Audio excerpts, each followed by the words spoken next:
Is there advice you can give to young kids that are living through a shitty situation of any sort, a tough life? Find a thing you like.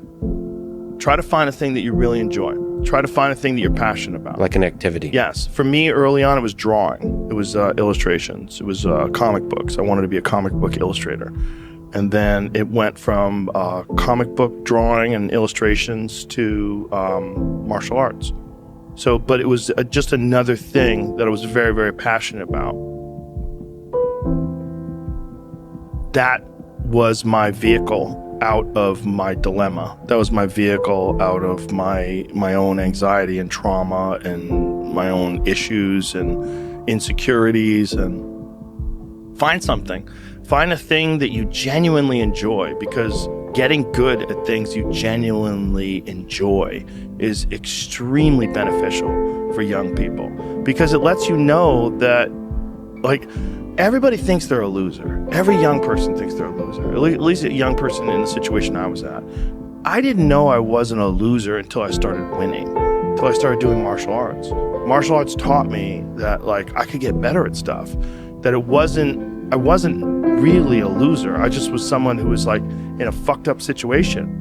But you could channel all that energy that you have as a young person into something and get better at it. And then all of a sudden people admired me.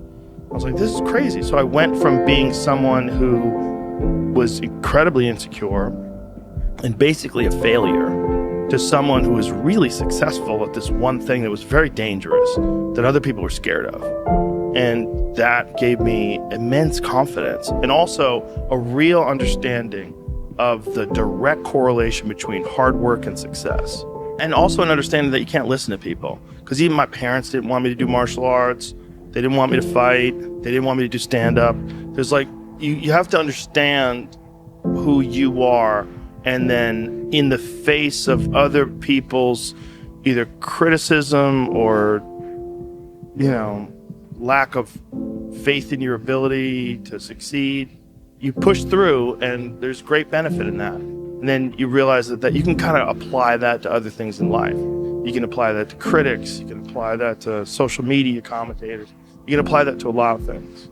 And I don't think people are happy if they don't have puzzles and complex tasks and things that are interesting to them, whether it's an art project or whether it's learning something completely new like stand-up comedy. Like, doing things that are difficult it's as much of a nourishment of the mind as food is a nourishment of the body. I think you need things that are puzzling to you, where you have to find your own human potential in the difficulty of the task and work your way through things, at least for me. And in my life, that has been 100% constant. I am a very happy person, and I have never had a moment where I'm not doing difficult shit. Give yourself something, an arduous, difficult task where you're challenged mentally and challenged physically. One of the great things about being challenged physically is it's also mental. The people that don't understand that have never really been challenged physically. People that think that physical challenges are just physical, it's just brute grunt work. It's not. It's emotional intelligence. It's understanding your desire to quit and, conquering your inner bitch. All that stuff it's mental. It's playing out inside your head. And there's a mental strength that you acquire from that you can apply to intellectual pursuits. And the people that don't think that are the people that haven't attempted them. And there's an arrogance to people that only pursue intellectual exercises, only pursue intellectual things, and don't pursue anything physical. That the physical stuff is base, it's grunt work, it's primal, it's not necessary. I don't think that's accurate. For most people, I think you can really benefit from physical struggle, and you benefit from it in a mental way. And I think that is overlooked. That's unfortunately overlooked by academics and intellectuals.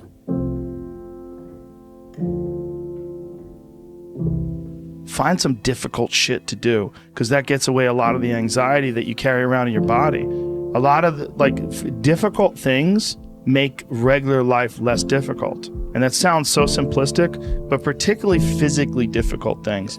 Because when you do things that are physically difficult, the strain of making yourself do those things, it's very valuable. It's not just valuable like exercise and fitness and martial arts and running and whatever you're doing that's really difficult. It's not just valuable in terms of like health and the way you look, but it's also valuable for your mind, maybe even more so. Because regular life can be confusing, and little things that go wrong and little problems that arise are exacerbated by the fact that you're not accustomed to dealing with hardship. So creating your own bullshit, whether it's through fucking some brutal kettlebell exercise or running up hills or something, is extremely valuable for you also, not just accepting the nuanced perspectives of other people, but also being able to navigate through this world with some sort of an understanding of just how complex it all is and how weird it all is, and not be overly thrown off by every little dip in the road and pothole that you encounter. That's the real message. The real message is we all started from nowhere. I mean, we all had bullshit jobs. We all felt like losers. But through time and effort, you build a stronger human. You build a stronger body. You build a stronger mind. You build accomplishments and will and momentum. And then you look back and you go, hey man, I'm not washing tables anymore. You know, I'm not washing dishes. I'm not cutting lawns. I'm not digging ditches. Yeah. You know, I'm a different person now, but I used to be. And these desire not to be that, but not to stay in it. That's what.